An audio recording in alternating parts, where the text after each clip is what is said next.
We've just finished day 7 of the outreach here in Yangon, Myanmar. It's been another amazing time sharing the gospel with lots of people. After finishing our box of tracts that we brought, we spent the whole afternoon just talking to people, having some conversations. Some were able to speak English, the people we spoke with. The others we were able to use a translator to communicate. It's really cool to see that these people are open and willing to hear about Christ and how they can be saved.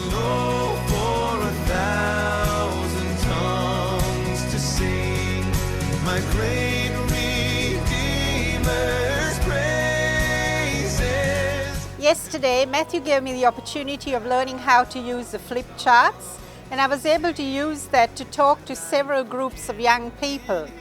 The thing that stood out for me in talking to them was that many of them came from families where one parent was Buddhist and the other one was Christian and sometimes even Catholic.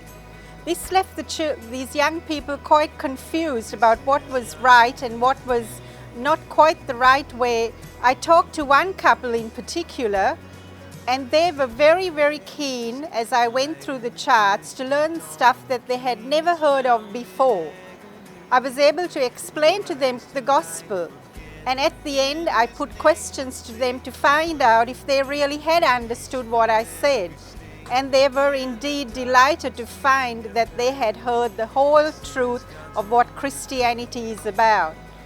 And I just pray, and I hope you will pray with me for these young people, now that they know the truth of the gospel, that they will choose to follow the Lord Jesus. The Son of God now in the flesh, He seeks to save the lost, a King who left His majesty behind to set us free, and in His name a saving word, release from every stain, and in the darkness we have heard, this is God's only plan. In some of the conversations that I've had, it's been really helpful to use the parachute analogy. It goes something like this. Imagine that you're in an aeroplane and it's just about to crash. Someone comes up to you and thrusts a parachute into your arms and says, you're going to need this for the jump. And so when it comes to jump, I ask them, what's going to get you safely to the ground? Usually they say, well, the parachute, of course. So I ask them, is flapping your arms going to help in getting you safely to the ground? No, of course not.